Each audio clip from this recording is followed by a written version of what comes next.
नमस्कार दोस्तों, आप देख रहे हैं हमारा चैनल न्यायिक न्यूज़। आज राष्ट्र की बात में हम लोग आपसे चर्चा करेंगे और ये जानने की कोशिश करेंगे आखिर प्रधानमंत्री नरेंद्र मोदी ने क्यों कहा कि सोना ना खरीदे अगले 1 वर्ष तक। आखिर ऐसा क्या चल रहा है विश्व भर के अंदर जिसके अंदर आज प्रधानमंत्री नरेंद्र मोदी जी ने ये घोषणा करनी पड़ेगी कि आप अपनी कुछ चीज़ों को कंट्रोल करने की कोशिश करें, होमवर्क करें, वर्क फ्रॉम होम करें, तमाम कुछ चीज़ें उन्होंने आज साझा करने की कोशिश की है। ये भी जानेंगे विश्व के अंदर क्या चल रहा है। तमाम खबरों के लिए आप मेरे चैनल को लाइक करें, शेयर करें, सब्सक्राइब करें, क्योंकि विषय गंभीर है और इसके बीच एक राहत भरी खबर भी है, उस पर भी बात करेंगे। तो सबसे पहले ये जानने की कोशिश करें आखिर इतनी बड़ी अपील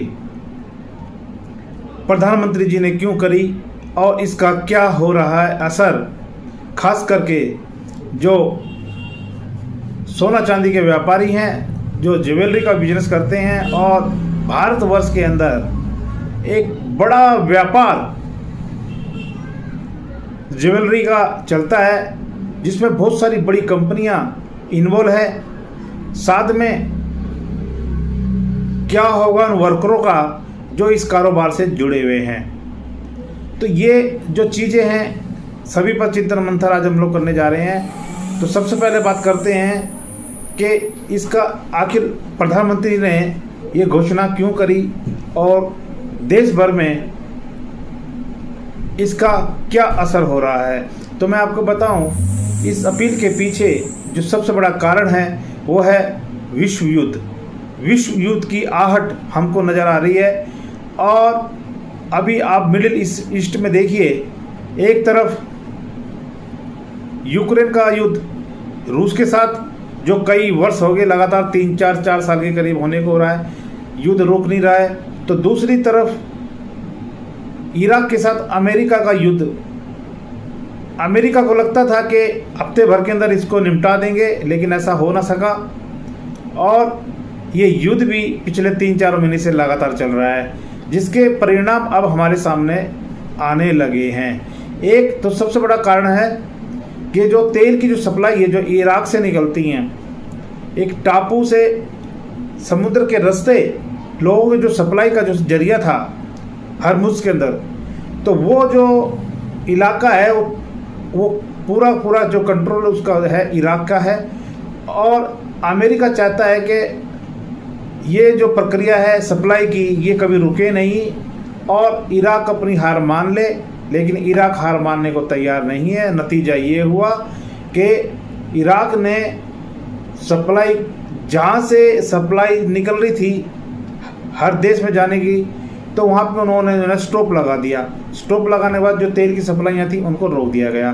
तो इससे जो है एक सबसे बड़ा जो संकट है वो तेल संकट निकल के बाहर आया है, जिससे कि देश में, भारत देश के अलावा विश्व भर के में एक तेल का बड़ा संकट जो है दिखाई देने लग गया है। कीमतें आसमान छू रही हैं, लेकिन मोदी की जो नीति है वो कहीं ना कहीं संभाले हुए है और देश पे अभी आर्थिक बोझ नहीं पड़ा है, लेकिन भविष्य में ऐसा हो सकता है। तो ये जो नीति बनाई गई है, ये जो आग्रह किया गया है, देश के लोगों से अपील जारी की गई है, इस दूरदर्शी सोच के साथ मोदी जी ने सबको आगाह किया है, सावधान किया है, अपील किया है, ताकि हम अपने साधनों पे थोड़ा सा लगाम लगाएं। अगर हम डेली गाड़ी का इस्तेमाल कर दें उनको भी थोड़ा सा कम कर लें। अब आप देख रहे हो कि बीजेपी के, भारत सरकार के जितने राज्यों में प्रशासन चल रहा है, उन सब के मंत्रियों ने, सीएम ने, यहाँ तक कि प्रधानमंत्री ने भी अपने काफिले को छोटा कर दिया है ताकि तेल की खपत को बचाया जा सके। इसका मैसेज जो है ना अब आम जनता पर भी जा रहा है। लोग इस बात को भी समझ रहे हैं कि अगर मोदी खुद पहल करके आगे आ रहे हैं, काम कर रहे हैं, तो कहीं ना कहीं हम सबको भी उनके सहयोगी बनना चाहिए। लेकिन दोस्तों एक चीज़ बताऊं, अगर हम लोग केवल 10% भी कटौती करते हैं अपनी चीज़ों में, आप मान के चलना कई अरब खरब डॉलर में भारत की करेंसी बचेगी। आप ये मान के चलिए, क्योंकि हमारा जो देश है 140 करोड़ वासियों का देश है। यहाँ की जो खपत है, यहाँ की जो लागत है, उसमें एक दिन का अगर हम बचत करने निकलें केवल एक दिन का, तो वो भी खरबों में चला जाता है। आपको याद होगा राजेंद्र प्रसाद उन्होंने एक दिन का सोमवार का उपवास करने का प्रण किया था और देशवासियों से प्रार्थना की थी। इसी तरीके से खुद प्रधानमंत्री रही हमारी इंदिरा जी ने भी सोने पर अपनी बात रखी थी कि सोना ना खरीदें। तो ये सारी चीज़ें जो है समय समय पर देश को आर्थिक संकट से बचाने के लिए एक संदेश देश के नाम दिया जाता है, और आज वो दोहराया है कि हमें इस संदेश को गंभीरता से समझते हुए अपने संसाधनों पर लगाम लगानी चाहिए। और इसके बीच भी एक राहत भरी खबर मैं आपको और बता दूं, अभी वर्तमान में किसी प्रकार की कोई भी समस्या भारत देश के अंदर नहीं है। ना ही तेल महंगा हुआ है, ना ही कोई सप्लाई में कमी आई है।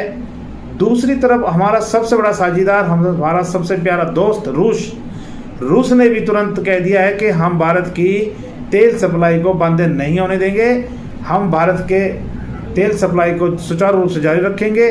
हम भारत को पूरी मदद करेंगे, उन्हें किसी प्रकार की आर्थिक बोझ से बचाएंगे और हम उनका साथ पूरी तरह देंगे, और हमारे यहाँ से जो तेल की सप्लाई है उसे हम निरंतर जारी रखेंगे। तो दोस्तों, आप है ना किसी प्रकार की निंदाओं से, विपक्ष की बातों में आकर के या किसी षड्यंत्र का शिकार ना हो। अफवाहों से आप बचें और वही करें जो आपको लगता है, देश को जो लगता है, राष्ट्र के लिए जो सही है, उस पर आप चलें। फिलहाल देश में किसी प्रकार की कोई प्रॉब्लम नहीं है, सब चीज़ें सुचारू रूप से है। ना तेल की कमी है, ना ही आर्थिक तौर से हम कमज़ोर हो रहे हैं। हम वैसे भी आपको पता है कि तीसरे स्थान पर हम लोग आ चुके हैं। हमारे यहाँ किसी प्रकार की कोई, हमारे देशवासियों के लिए कोई कमी नहीं है। हम पूरी मजबूती के साथ इस संकट के साथ लड़ रहे हैं और हम मजबूती के साथ आगे बढ़ रहे हैं। आपको याद होगा कोरोना काल के अंदर भी ऐसा ही कुछ मोड़ आया था जब लोग घरों से निकलना बंद हो गया था। तब भी आप सब ने एक डायरेक्शन से, एक गाइडलाइन से और एक मैसेज से आपने देश को संभाला था, और उसमें भी मोदी का भी एक विशेष महत्व रहा। आज फिर हम सबको मिल करके जो ये छोटी सी विडंबना हमारे बीच में है, इससे भी हम लोग निपट लेंगे। इसलिए आपसे मैं एक नए न्यूज के दर्शकों से विशेष अपील करता हूं कि आप अफवाहों में बिल्कुल ना आइएगा, और अपने दोस्तों को, अपने यारों प्यारों को बताइए कि देश में किसी प्रकार की कोई संकट नहीं है, सब सुचारू रूप से चल रहा है। यदि हम छोटी छोटी कटौतियां करना शुरू कर देते हैं तो उसमें हम राष्ट्र को देशभक्ति का एक बड़ा परिचय देंगे। हमको भी अपना प्रयास जारी रखना है। सुचारू रूप से जो डेली रूटीन में हम कोई काम कर रहे हैं, उनमें हम एक दिन का जो ब्रेक ले लेते हैं, उससे भी हम देश में अपनी तरफ से एक बड़ा योगदान दे सकते हैं, क्योंकि देश की सुरक्षा हम सब की जिम्मेदारी है। और इसी चीज़ को लेकर के आज प्रधानमंत्री ने भी आपको बार बार अपील कर रहे हैं, तो आप इस अपील को जो है इग्नोर ना करें। आज राजनेता भी उस कदम पर चल रहे हैं, जनता को भी चलना है, हमको भी चलना है, आपको भी चलना है। तो दोस्तों, इस विषय पर आपकी क्या राय है, हमारे कमेंट्स बॉक्स में ज़रूर साझा करें, और ये ज़रूर बताएं कि आज का वीडियो कितना सही है और क्या हमें देश को विकट संकट से बचाने के लिए एक होकर करके आगे बढ़ना चाहिए या नहीं चलनी चाहिए। तो जुड़े रहिए मेरे साथ और देखते रहिए आपका लोकप्रिय चैनल न्यायिक न्यूज़। मैं हूँ आपका अपना बंजारा RK राठौर।